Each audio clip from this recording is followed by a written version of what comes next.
Hey friends, it's the Blue Lightning AI Daily Podcast coming at you on Thursday, November 20th, 2025. I'm Zane, and yes, this episode was made with AI tomorrow. If you hear a tiny glitch, we're leaving it in like a lo-fi symbol. Let's roll. I'm Pippa. Hi. Today's story is bananas, like literally. Google DeepMind just dropped Nano Banana Pro, their new image model. Funniest name, serious upgrade. And is good. Yep, according to Google's announcement, this is their highest fidelity image generation and editing model so far, with better text and image, tighter control over composition and lighting, and outputs aimed at studio-grade use. It's live in the Gemini app for everyday users and available to devs via the Gemini API in Google AI Studio and Vertex AI. That's straight from Google's blog. Okay, so what's actually new beyond the marketing banana peel? Three things matter for creators. 1. Text in images is more reliable, typography that doesn't melt. 2. Fine-grained control, camera angle, lens vibe, lighting, palette, composition. 3. Model-driven edits and variations so you can iterate without starting over. Again, Google's framing, but it lines up with what creators keep asking for. So if you're making posters or packaging comps, captions that don't turn into alphabet soup, that's the headline. We've all fought the cursed S that looks like a 5. Completely. And Google's also pushing responsible transparency. Outputs have Synth ID, an imperceptible watermark for provenance, and in many consumer contexts, they layer a visible watermark on top. Google's Synth ID post explains how that detection works across media. Good for trust, you just need to plan around it for client deliverables. Let's talk use cases real quick. Who's this for? My take, brand designers, marketers, social teams, production folks who need comps that look finished. Also creators doing thumbnails and banners. Daily YouTubers, newsletter art, event flyers. And multilingual teams. Google says it's better at on-image text layout and multilingual rendering, which helps global campaigns. Less rework when you localize headline copy and don't want the layout to break. Big vibe check, small tweak, or game changer. If text and image is truly stable, this is a major step. Ideogram grabbed attention for readable type, Midjourney improved a lot with newer versions. If Nano Banana Pro consistently nails brand typography and composition control, that's competitive pressure. Yeah, the meme caption is, your poster text finally readable. With a banana emoji, obviously. On workflow impact, this potentially saves hours. When the first draft lands with clean edges, coherent scenes, and usable text blocks, you skip the round trip to manual retouching. Google's prompting tips post even suggests treating prompts like mini creative briefs: subject, setting, composition, mood, style, plus camera and lighting. That's how you get predictable results on pass 1. Give me an example prompt, Zane. Like, I'm a startup making a lemon soda. Try packaging hero shot for refresh and revive lemon soda, 3 aluminum cans with condensation on a marble surface, soft diffuse studio lighting, 50mm lens feel, eye level, primary can centered, headline text refresh and revive in bold condensed sans, uppercase white on yellow band, tagline bright lemon, zero sugar, smaller below, balanced negative space for social crop. Then if you need a revision, do iterative constraints, keep layout and typography, increase rim light on the cans, deepen shadows, add scattered wildflowers in background bokeh. Ooh, that's clean. And the tip to don't rewrite, just constrain is very pro. Google literally says iterate by preserving the layout while tweaking background or contrast. That's from their prompting guide. Exactly. It's aiming for production readiness, not just novelty. Availability check.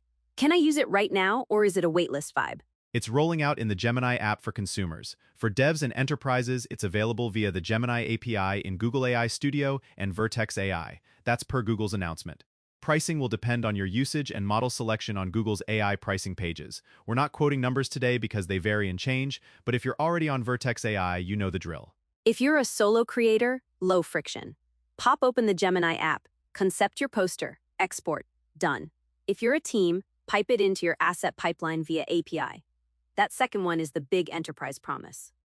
Ecosystem news. Adobe publicly announced support. They're bringing Nano Banana Pro into Firefly and Photoshop, focusing on text-to-image, refined on Canvas edits, better text-in-image, and aspect ratio control for pro workflows. That comes straight from Adobe's blog today.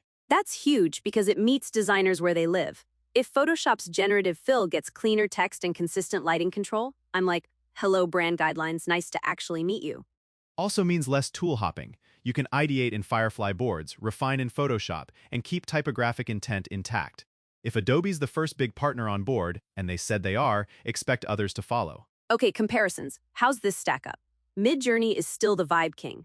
Ideogram has been the text-on-image champ. Stable Diffusion gives you open-source flexibility. Where does Nano Banana Pro sit? It's Google's strongest bid yet for professional image work where typography and composition must be predictable. If it delivers on type fidelity and camera.lighting control, it narrows the gap with Midjourney's aesthetics and challenges Ideogram's text niche. The differentiator is pipeline friendliness. Gemini app to API to Vertex AI. That's a real enterprise story. What about limitations? Hit me with the fine print. A few to note. 1. Consumer experiences often add visible watermarking. For ads or packaging comps, you'll likely work via API or partner tools to manage that. 2. Google flags that very small text and dense data visuals are harder, use larger canvases, and precise instructions for legibility. 3. Guardrails. Expect standard safety filters, which can restrict certain content categories.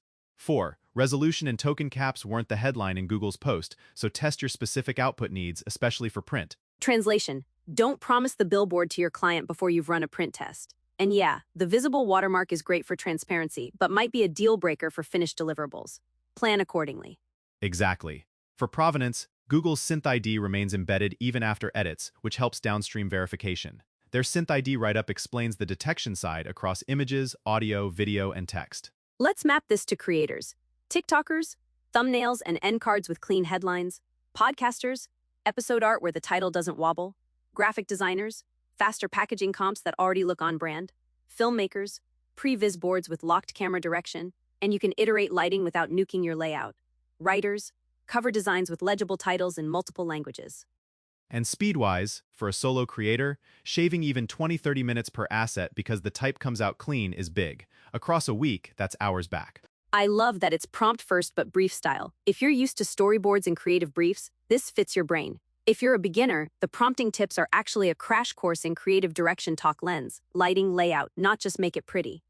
Competitive field check. This puts pressure on every model that still fumbles text. But it's not just a catch-up moment. Tying generation, editing, provenance, and enterprise access together is the bigger trend.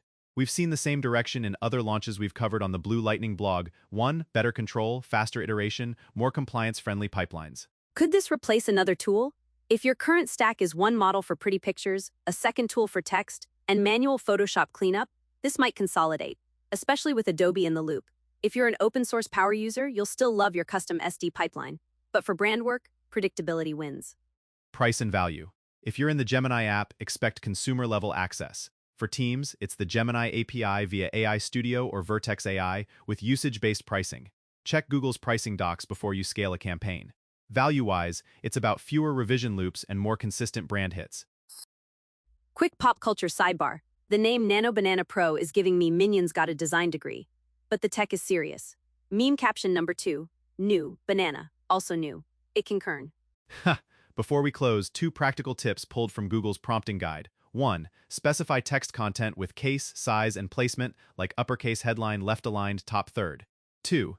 Iterate with constraints. Keep layout, change background to dark charcoal, add subtle rim light. That's how you keep the good parts while refining. And for teams, lock a brand prompt template.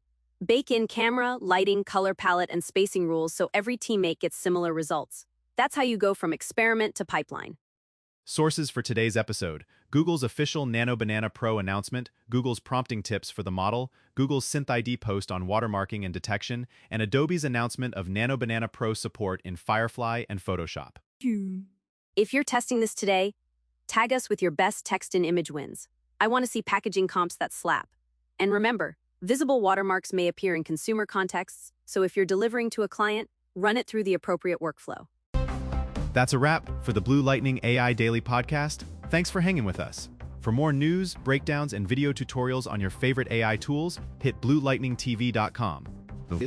Appreciate you. Go make something crispy. Catch you later.